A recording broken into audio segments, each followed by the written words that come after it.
കർത്താവിൻ്റെ മഹത്വമുള്ള നാമം വാഴ്ത്തപ്പെടുമാറാകട്ടെ. അനുഗ്രഹിക്കപ്പെട്ട ഈ നല്ല പ്രഭാതത്തിനായിട്ട് കർത്താവിന് സ്തോത്രം ചെയ്യുന്നു. ഈ പ്രഭാത സന്ദേശം കേൾക്കുന്ന എല്ലാ പ്രിയപ്പെട്ടവർക്കും ക്രിസ്തയേശുവിൻ്റെ ധന്യമുള്ള നാമത്തിൽ എൻ്റെ പ്രഭാത വന്ദനങ്ങളെ ഈ നിമിഷം ഓർപ്പിക്കുകയാണ്. സങ്കീർത്തനങ്ങൾ 115 അതിൻ്റെ 13, 14 വാക്യങ്ങൾ. അവൻ യഹോവ ഭക്തന്മാരായ ചെറിയവരെയും വലിയവരെയും അനുഗ്രഹിക്കും. യഹോവ നിങ്ങളെ മേൽക്കുമേൽ വർദ്ധിപ്പിക്കട്ടെ, നിങ്ങളെയും നിങ്ങളുടെ മക്കളെയും തന്നെ. ദൈവം ഒരു വ്യക്തിയെ, ഒരു സമൂഹത്തെ, ഒരു ദേശത്തെ അനുഗ്രഹിക്കണമെങ്കിൽ ദൈവത്തിൻ്റെ ഭാഗത്ത് പക്ഷാഭേദമുണ്ടോ, ഇല്ലെങ്കിൽ മുഖപക്ഷം നോക്കിയാണോ ദൈവം അനുഗ്രഹിക്കുന്നത്? ഒരിക്കലുമല്ല.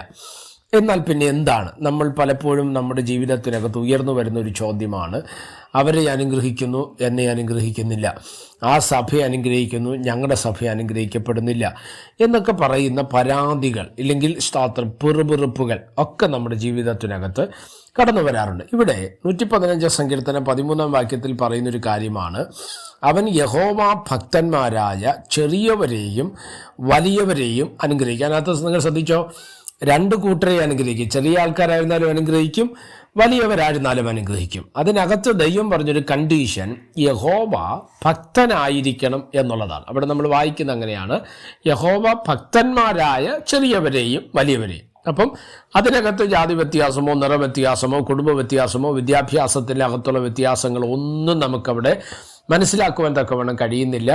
അതിനകത്തൊറ്റ കാര്യമാണ് തിരുവചനത്തിൽ രേഖപ്പെടുത്തിയത്, യഹോവ ഭക്തന്മാരായ ചെറിയവരാണെങ്കിലും വലിയവരാണെങ്കിലും അനുഗ്രഹിക്കപ്പെടും. എന്നെ ശ്രദ്ധിക്കുന്ന ദൈവമക്കളോട് ഈ സന്ദേശത്തിലൂടെ കൈമാറാൻ ആഗ്രഹിക്കുന്ന ഒരു കാര്യം, ഏത് വിധത്തിലുള്ള നന്മകളും അനുഗ്രഹങ്ങളും വിടുതലുകളും സൗഖ്യങ്ങളും പ്രാപിപ്പാൻ തക്കവണ്ണം നമുക്ക് കഴിയും. പക്ഷേ നമ്മളെക്കുറിച്ച് ദൈവം ആഗ്രഹിക്കുന്നത് യഹോവ ഭക്തനായിരിക്കുക എന്നുള്ളതാണ്, അല്ലേ? ഇയ്യോബിനെ കുറിച്ച് നമ്മൾ പഠിക്കുമ്പോൾ ഇയ്യോബ് എല്ലാ തരത്തിലുള്ള അനുഗ്രഹങ്ങളും ഇയ്യോബിൻ്റെ മേൽ വെളിപ്പെട്ടിരുന്നു, അല്ലേ? പക്ഷെ അവനെക്കുറിച്ച് ബൈബിൾ പറയുന്നൊരു കാര്യമാണ്, അവൻ യഹോവ ഭക്തനായിരുന്നു, നേരുള്ളവനായിരുന്നു, ദോഷം വിട്ടകലുന്നവനായിരുന്നു എന്നൊക്കെ നമുക്ക് ഇയ്യോബിനെ കുറിച്ച് മനസ്സിലാക്കുവാൻ തക്കവണ്ണം കഴിയപ്പെടുന്നു, അല്ലേ?